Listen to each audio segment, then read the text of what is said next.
नमस्कार, आप देख रहे हैं अपना उत्तर प्रदेश। मैं हूं आपके साथ Sachin Chauhan. NEET paper leak पर घमासान थमने का नाम नहीं ले रहा। एक तरफ सीजेपी का प्रदर्शन तो दूसरी तरफ विपक्ष सरकार पूरी तरह से हमलावरों पर नजर बनाए हुए है। इस बीच दिल्ली में सीजेपी के प्रवक्ताओं के साथ सरकार की मीटिंग हुई है, जहां पर केंद्रीय मंत्री जेपी नड्डा, जितेंद्र सिंह ने सीजेपी प्रवक्ताओं के साथ मीटिंग की और करीब 2 बजे तक यह मीटिंग चली है। सीजेपी के प्रवक्ताओं की तरफ से सरकार को मांग पत्र सौंपकर 3 मुख्य मांगे रखी गई हैं, जिसमें शिक्षा मंत्री धर्मेंद्र प्रधान का इस्तीफा है, साथ ही 20 से ज्यादा उन लोगों के परिजनों को मुआवजा देने की बात जिन्होंने नीट पेपर में सुसाइड किया है, और आंदोलन करने वाले लोगों पर कानूनी कार्रवाई ना हो यह मांग भी रखी गई है, जिस पर जमकर घमासान भी देखने को मिला है। विपक्ष ने सरकार पर सवाल उठाए तो सत्ता पक्ष की ओर से जमकर पलटवार भी हुआ।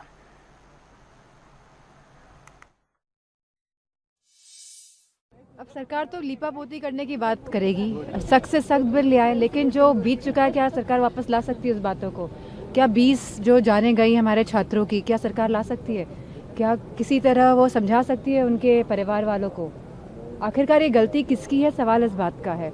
और हम चाहते हैं, और पूरे छात्र जो दिल्ली में आए हैं और जो लगातार आ रहे हैं, वो भी यही चाहते हैं कि धर्मेंद्र प्रधान का इस्तीफा होना चाहिए। वो इसीलिए भी होना चाहिए, कहीं ना कहीं अकाउंटेबिलिटी और जिम्मेदारी सेट होनी ही चाहिए, जिससे कि अगली बार ये चीज़ नहीं रिपीट हो। क्योंकि 2024 में भी पेपर लीक हुआ था, इसी तरह बच्चों ने खुदकुशी करी तो फिर क्या हुआ था? आज हम कहाँ खड़े हैं 2024 की रिपोर्ट को लेके? तो सरकार तो खाली लीपापोते की बात करेगी। और क्योंकि दिल्ली में जो पुलिस है वो केंद्र सरकार के अंडर आती है, तो कहीं ना कहीं जिन जिन बच्चों का ये खून बहा है सड़कों पर, उन तो भारतीय जनता पार्टी के लोगों के जो हाथ हैं वो बच्चों के खून से रंगे हैं। जितने छात्रों का खून बहा है, तो भारतीय जनता पार्टी के जितने भी सांसद हैं और पूरी सरकार के हाथ हमारे छात्रों के बच्चों, जो हमारे छात्रों के खूनों से रंगे हुए हैं आज। तो लॉ पहले से नहीं था क्या? ये अपराध करने वालों को दंडित करने के लिए क्या लॉ पहले से नहीं था? एनफोर्स करने वाली एजेंसी कौन है? किसी खिलाफ कार्रवाई हुई? किसी नीट का जो किंग पिन था उसको कल सीबीआई ने क्लीन चिट दे दी। क्या कानून बनाएंगे स्टंजन? एक सप्ताह से ज्यादा हो गया, लाखों छात्र, युवा, बेटियां धरने बैठे हैं और नीट पेपर जो लीक हुआ है, जिससे करोड़ों नौजवानों के भविष्य को अंधेरा किया गया। एक छोटी सी मांग लेकर बैठे हैं कि शिक्षा मंत्री जिसकी जिम्मेदारी होती है इस्तीफा दें। लेकिन अफसोस है कि हजारों छात्रों के ऊपर, बेटियों के ऊपर लाठीचार्ज हुआ, हाथ पैर तोड़े गए, सिर से खून बहाया गया। यहाँ तक डिम्पल यादव जी हमारे नेता हैं, उनको भी हाथ पे चोटें आई। माननीय अखिलेश जी को गिरफ्तार भी किया गया। के नजर में युवा हमारा देश का भविष्य है और युवा किसी राजनीतिक दल का नहीं है, बल्कि देश का एसेट है। और प्रधानमंत्री जी सदैव हमेशा उस युवाओं पे फोकस किया है। और हमने देखे होंगे कि नीट परीक्षा के लीक होने के बाद तत्काल उस पर सख्त कार्रवाई भी की और बच्चों का भविष्य खराब ना हो, जल्द से जल्द नीट का अच्छी तरीके से परीक्षा भी कराए, लाखों परीक्षार्थियों को भाग हुए। और हम विपक्ष से भी कह रहे हैं कि आप आओ सदन में बात करो, युवाओं के लिए आगे कोई दिक्कत रहा है वैसा जो आपके पास सुझाव वो दे, ताकि उसका कानून बनावे नया, ताकि आगे से पेपर लीक ना हो। और हम लोग इस फैसले का स्वागत करता हूँ। अब बुद्धिमान आदमी के निश्चित रूप से संवैधानिक अधिकार के संवैधानिक तरीके, लोकतांत्रिक तरीका ही है और उसके लिए सरकार को भी धन्यवाद वांचों को भी करता हूँ। सर, पीएम मोदी ने वीडियो जारी किया। विपक्ष को चाहिए कि सदन में जाकर इसका समर्थन करें, आराम से कड़े कानून बनाए, लेकिन इसमें विपक्ष देखना इस पर क्या करती है, क्योंकि जितना नकल माफिया हैं सब उन्हीं के समय के हैं और जितने जो थे पेपर लीक माफिया सब ये जड़ें पहले से हैं आज के दिन में। मोदी देखो हमेशा किसान, नौजवान और गरीब की बात करते हैं और हमारी सरकार इन नौजवानों के साथ खड़ी है। और नीट पेपर लीक मामले को लेकर प्रयागराज में छात्रों का विरोध प्रदर्शन लगातार जारी है। भले ही सोनम वांगचुक ने अपना अनशन यह समाप्त कर दिया हो, लेकिन केंद्रीय शिक्षा मंत्री धर्मेंद्र प्रधान के इस्तीफे की मांग पर छात्र अभी भी अड़े हुए हैं। वहीं प्रदर्शनकारी छात्रों का कहना है कि जब तक उनकी मांगें पूरी नहीं होती, छात्रों पर हुए कथित लाठीचार्ज के मामले में कार्रवाई ये नहीं होती और जब तक आंदोलन जारी रहेगा। हमारे संवाददाता ऐसे मामले की एक बार ये रिपोर्ट देख लेते हैं। पेपर मामले को लेकर जहां जंतर मंतर पर लगातार विरोध प्रदर्शन जारी है। सोनम वांगचुक अनशन पर थे, मगर उन्हें कल जूस पिलाकर अनशन समाप्त किया गया। देश के प्रधानमंत्री नरेंद्र मोदी ने भी छात्रों के नाम एक संदेश दिया, मगर प्रयागराज में इसकी चिंगारी थम नहीं रही है। लगातार विरोध प्रदर्शन जारी है।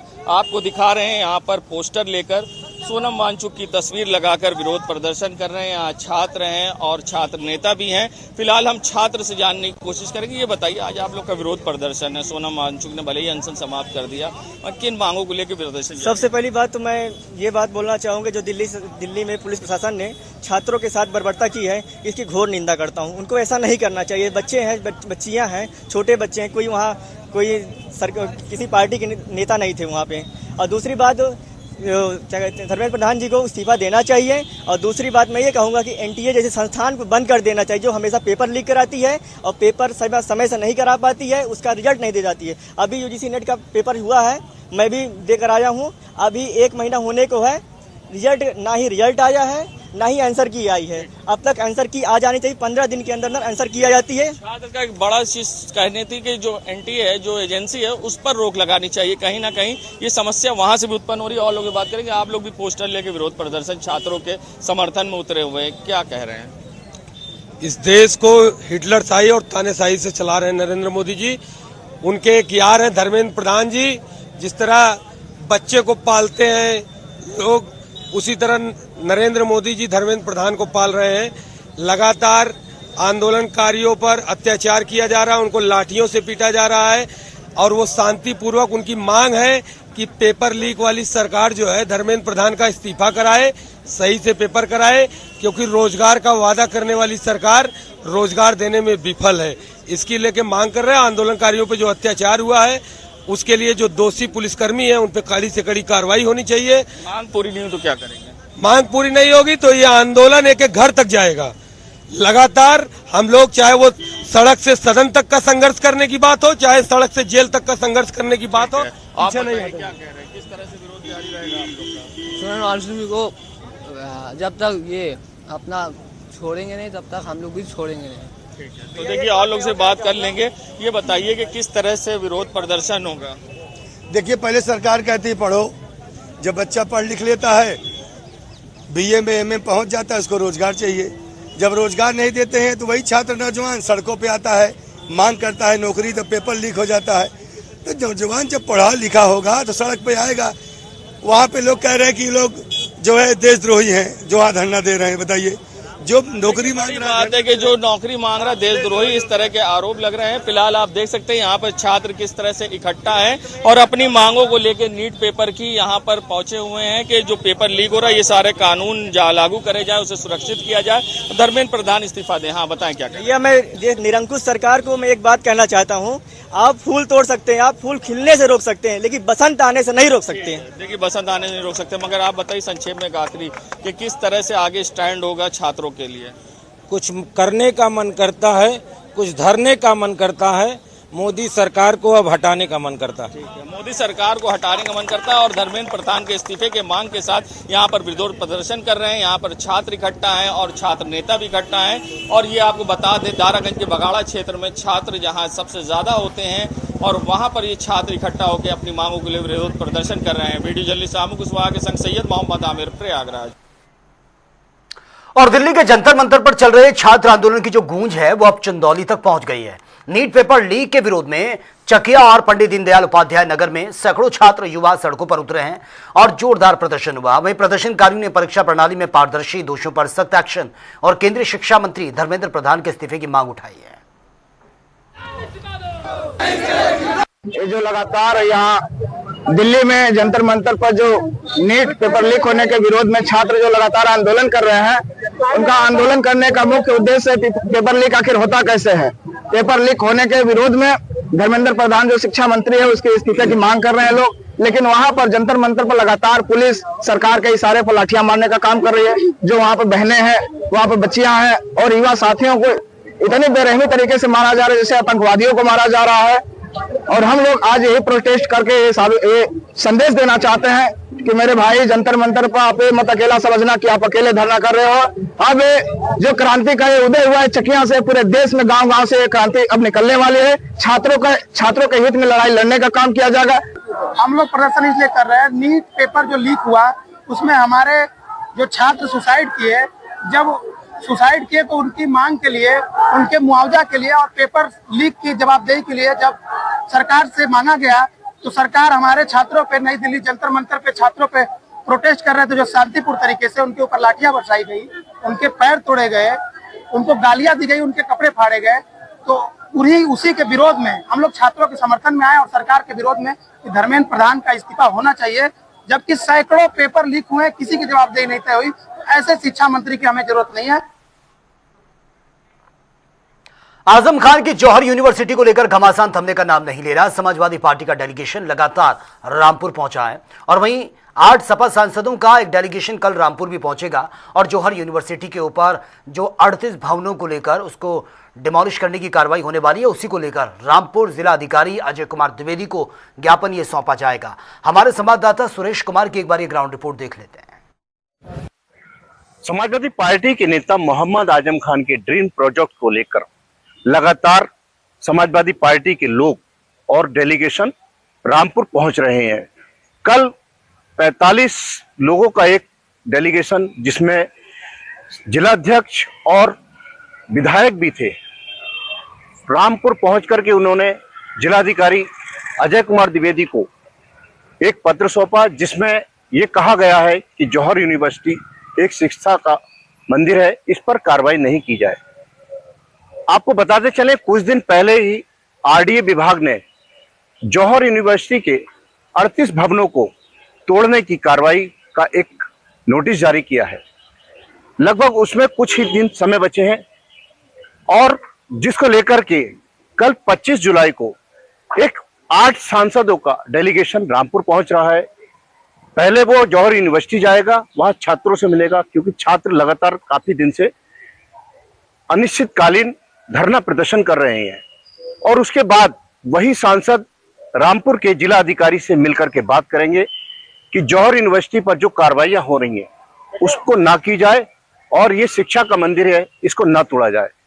अब ये देखने वाली बात होगी कि लगातार समाजवादी पार्टी के डेलीगेशन रामपुर पहुंच करके जिला अधिकारी को पत्र तो सौंप रहे हैं। क्या इसमें कार्रवाइयां रुकेंगी या आगे किस तरीके की कार्रवाई होगी, ये देखने वाली बात होगी, क्योंकि समाजवादी पार्टी लगातार इसको लेकर के संजीदा नजर आ रही है। अपने कैमरामैन सहयोगी के साथ सुरेश कुमार, जनता टीवी, रामपुर। और बस्ती में सरकारी जमीन पर कथित फर्जी पट्टे और कब्जे के आरोप को लेकर ग्रामीणों का अनोखा विरोध प्रदर्शन देखने को मिला है। दरअसल सैकड़ों साल पुरानी सार्वजनिक भूमि को बचाने की मांग करते हुए ग्रामीण विवादित जमीन पर लेट गए। प्रशासन के खिलाफ प्रदर्शन हुआ। ग्रामीणों का आरोप है कि राजस्व कर्मियों की मिलीभगत से सरकारी अभिलेखों में हेरफेर कर जमीन को फर्जी पट्टा दिया गया है। मामले की शिकायत के बाद एसडीएम ने जांच टीम गठित कर निष्पक्ष जांच और दोषियों पर कार्रवाई का भरोसा दिया। ये अभी हम लोग मुआयना कराए हैं तो पता चला है कि ये घास कला की जमीन है जी। 510 नंबर बगई और बेनीपुर है अपना ये, तो इसमें 510 नंबर ये घास कला की ज़मीन है। और घास कला की ज़मीन को कैसे पट्टा करा दिया गया, ये इसका पूरे गांव को आश्चर्य, किसी को कोई जानकारी नहीं है। कई वर्षों पहले ये बताया जा रहा है कि पट्टा हुआ था। क्या मिले हुए हैं क्या? अब जरूर है, क्योंकि इसमें गेहूँ धान दिखाया जा रहा है। गेहूँ धान आज तक आज़ादी के बाद कभी नहीं बोया गया, ना हम लोग के कहीं हम लोगों ने कभी देखा। इतनी उम्र हो गई ना, ये इतने गांव के लोग खड़े हैं, इन लोगों को किसी से पूछ लीजिए, कभी कोई फसल नहीं। इसमें बड़े बड़े पेड़ हैं, 20 वर्ष 30 वर्ष पुराने पेड़ हैं इसमें, और हमेशा से पेड़ लगते आ रहे हैं, पेड़ लगे रहे हैं, सूख रहे हैं, टूट रहे हैं, लेकिन हमेशा पेड़ और ये ऐसे ही जमीन है। सहारनपुर में आगामी कांवड़ यात्रा के चहलुम को देखते हुए जिले के सभी 22 थाना क्षेत्रों में सघन पुलिस पैदल मार्च अभियान ये चलाया जा रहा है, जिसके तहत पुलिस टीमें प्रमुख बाजारों, भीड़भाड़ वाले इलाकों, संवेदनशील क्षेत्रों में नियमित पैदल गश्त करती भी नजर आ रही हैं। गश्त के दौरान संदिग्ध व्यक्तियों और वाहनों की चेकिंग हो रही है। साथ ही पुलिस अधिकारी आमजन से संवाद स्थापित कर उनको सुरक्षा के प्रति जागरूक कर रहे हैं। चलिए आगे बढ़ते हैं। सहारनपुर के गंगो थाना क्षेत्र में स्थित एक पटाखा फैक्ट्री में भीषण विस्फोट हुआ। 2 मजदूरों की मौत की खबर है, जबकि कुछ अभी भी लापता बताए जा रहे हैं। धमाका इतना तेज था कि आसपास के मकानों में भी दरारें आ गई, शव दूर तक जा गिरे। पुलिस प्रशासन मौके पर पहुंचा है, बचाव अभियान में जुटा है। वहीं डीएम अरविंद चौहान ने फैक्ट्री को सील कर जांच के आदेश दिए हैं। यहाँ पे 2 लोग हैं जिनको एक कैजुअल्टी हुई यहाँ पे, और हम लोगों ने, मैं और एसएसपी साहब ने पूरे एरिया को देखा, प्रीमाइसेस को देखा। प्रीमाइसेस को सील किया गया है और ये पटाखा फैक्ट्री थी जो लाइसेंसी फैक्ट्री थी यहाँ पे। और जो मजदूर है जो यहाँ काम करते हैं वो मध्य प्रदेश के रहने वाले हैं। उनसे उन्होंने बात किया तो उनका ये कहना है कि हम 23 लोग थे और 4 लोग वहाँ पे गए थे, लेकिन हम लोगों ने एरिया की जो रेकी की है वहाँ पे 2 अभी बॉडी बरामद हुई है और हम लोग देख रहे हैं कि इसके लिए जो ब्लास्ट हुआ है मटेरियल क्या था। हमारी एक्सपर्ट टीम एक्सप्लोसिव आई हुई है, वो सैंपल ले रही है यहाँ पे, और सैंपल की जांच के बाद पता चलेगा जो एक्सप्लोसिव था वो किस तरह का एक्सप्लोसिव था। वाराणसी में गंगा नदी का जलस्तर लगातार बढ़ने से शहर के कई प्रमुख घाट जलमग्न होने लगे हैं। बढ़ते पानी का असर जो है अब वो जनजीवन, धार्मिक गतिविधियों और स्थानीय कारोबार पर भी पड़ता हुआ नजर आ रहा है। घाट किनारे बने कई छोटे मंदिर आंशिक रूप से पानी में डूब गए हैं, जिससे श्रद्धालुओं और पुजारियों की चिंता बढ़ गई है। सावन के पवित्र महीने से पहले पूजा पाठ, विशेष अनुष्ठानों की तैयारियों पर भी इसका असर पड़ रहा है। उत्तर प्रदेश के वाराणसी शहर के मशहूर घाट धीरे धीरे गंगा नदी के बढ़ते जलस्तर में डूबते जा रहे हैं, जिससे रोजमर्रा की जिंदगी और लोगों की आजीविका पर प्रतिकूल असर पड़ रहा है। बढ़ते पानी के कारण घाट के किनारे बने कई छोटे मंदिर आंशिक रूप से जलमग्न हो गए हैं, जिससे सावन के पवित्र महीने से पहले श्रद्धालुओं के बीच चिंताएं बढ़ गई हैं। गंगा नदी में जलस्तर जैसे जैसे बढ़ रहा है, घाट के किनारे पूजा पाठ करने वाले पुजारियों का कहना है कि सावन के दौरान विशेष अनुष्ठान करने के लिए यहाँ जुटने वाले श्रद्धालुओं को काफी दिक्कतों का सामना करना पड़ सकता है। अभी तो गंगा जी का जलस्तर 5 से 6 फुट गंगा जी का जलस्तर बढ़ रहा है। अब दिन प्रतिदिन हम लोग का सावन आने वाला है, तो सावन में क्या है कि नीचे जो है कि गंगा जी के जलस्तर के पास हम लोग के नीचे छोटे छोटे मंदिरिया रहते हैं। तो हम लोग को सावन में सोमवार अब आने की उम्मीद में हम लोग छोटा मोटा अपना नीचे रुद्राभिषेक कराते थे। अब जलस्तर बढ़ने के बाद मंदिरिया डूब रही, तो इससे हम लोग बहुत दिक्कतें परेशानी आएंगी। उफान के कारण गंगा नदी में उतरना जोखिम भरा हो गया है और पानी का स्तर बढ़ने से नाव चलाने वालों और उन लोगों की आजीविका पर भी असर पड़ा है जिनकी रोजी रोटी घाटों पर आने वाले सैलानियों से चलती है। माँ गंगा के बढ़ जाने की वजह से सिर्फ नाविकों को दिक्कत नहीं होता है, हमको लगता है कि जो माँ गंगा से जुड़ा हुआ है हर एक इंसान को दिक्कतें होती हैं। नाविक हो गए, ब्राह्मण समाज के लोग हो गए, छोटे मोटे व्यापारी जो हो गए, जो अपने परिवार का भरण पोषण करते हैं, तो माँ गंगा के बढ़ जाने की वजह से सभी लोग को दिक्कतें होती हैं। अगर गंगा का जलस्तर और बढ़ता है तो घाटों के बीच आना जाना और भी मुश्किल हो सकता है, जिससे तीर्थ यात्रियों और वाराणसी के लोगों की मुश्किलें और बढ़ जाएंगी।